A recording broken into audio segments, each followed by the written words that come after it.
સ્વાગત છે। હું છું રેખા માલકાની અને જોઈએ આજના સમાચાર।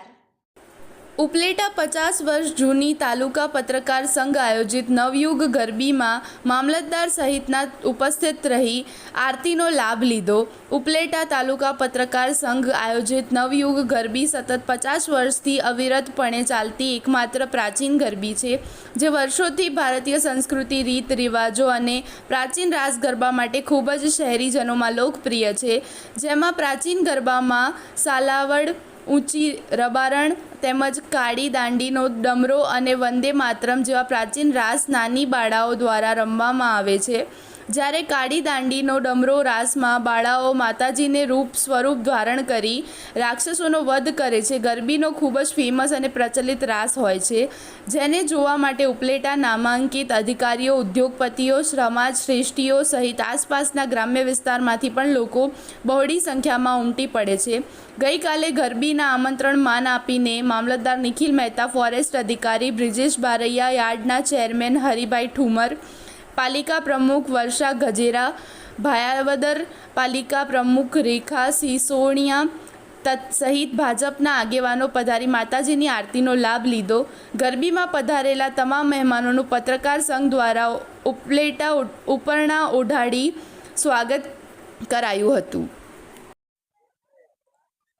નમસ્કાર, જય માતાજી। પત્રકાર સંઘ આયોજિત અને અમારા વિસ્તારની છેલ્લા 46 વર્ષથી અવિરત ચાલતી અને 47 વર્ષમાં મંગલ પ્રારંભ કરતી અમારી ગરબી એટલે કે નવયુગ ગરબી મંડળ। અમારી નવયુગ ગરબી એવી ગરબી છે કે જ્યાં અમારે બાળાઓ પાસેથી કોઈ પણ પ્રકારનો ચાર્જ લેવામાં આવતો નથી, તેમજ અમારી પૂરી સંગીત ટીમ પણ એક પ્રકારની સેવા આપે છે।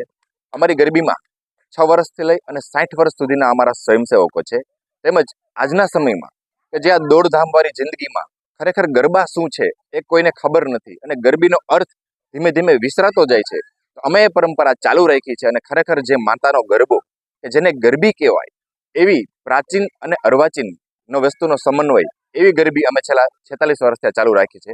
નવયુગ ગરબી મંડળ ઉપલેટા।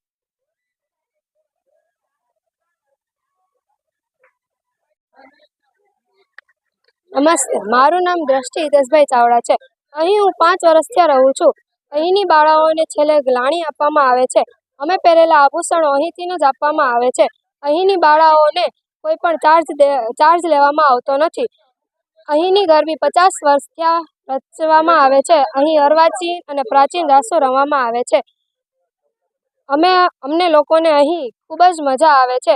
અહીંની આસપાસના લોકો અમારા રાસ ગરબા જોવા પણ આવે છે અને ખૂબ ખૂબ સપોર્ટ કરે છે અમને, તેમજ અમને અહીંથી છેલ્લે લાણી આપવામાં પણ આવે છે। અસ્તુ, જય હિન્દ, જય ભારત।